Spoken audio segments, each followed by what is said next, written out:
Jadi yang menjadikan orang bahagia atau tidak itu di sini Bu.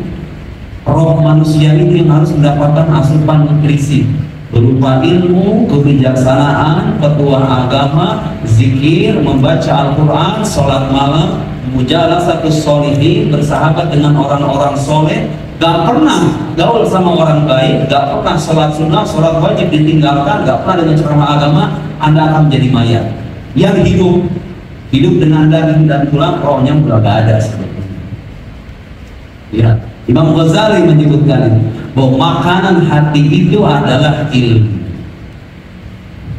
Wa bihi kama anna ghidha al-jasad at-ta'am, sebagaimana makanan jasad adalah ta'am. Ta'am yakni food dalam bahasa Inggris, makanan. Wa man faqada al-ilm, dengarkan kata beliau, siapa yang kehilangan pengetahuan, yang isi kepalanya nggak pernah diisi dengan petuah-petuah agama, kupingnya tuli dari mendengar nasihat-nasihat orang-orang bijak, faqalbuhu marid, maka hatinya itu sakit. Berbanding lurus itu biasanya. Orang pengetahuan yang bertambah, biasanya kebahagiaannya itu semakin mudah didapat. Tentu pengetahuan dalam arti yang tadi saya sebut ya. Karena kalau bicara pengetahuan dalam arti pengetahuan kognitif Bu, pengetahuan intelektual, itu pejabat-pejabat itu kan orang-orang pintar rata-rata. Yang pakai baju oranye itu kan orang-orang pintar itu Bu, benar nggak? Ya, kadang-kadang berpendidikan S2, S3 karena di luar negeri.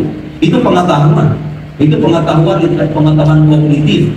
Yang beliau sebut pengetahuan itu bukan hanya pengetahuan itu, pengetahuan rohani yang bisa dirasakan oleh hati, yang menghidupkan keimanan sehingga agama itu terasa enak, terasa nikmat.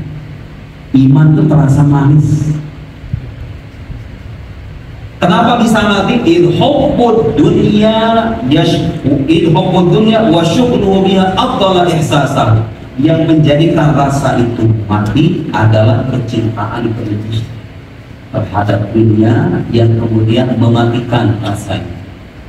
Bapak-bapak, ibu-ibu semuanya, sebetulnya ini pengetahuan yang saya kira sebagian besar di antara kita sudah tahu. Tapi kenapa kita itu kadang-kadang perlu dengan asupan nutrisi semacam ini?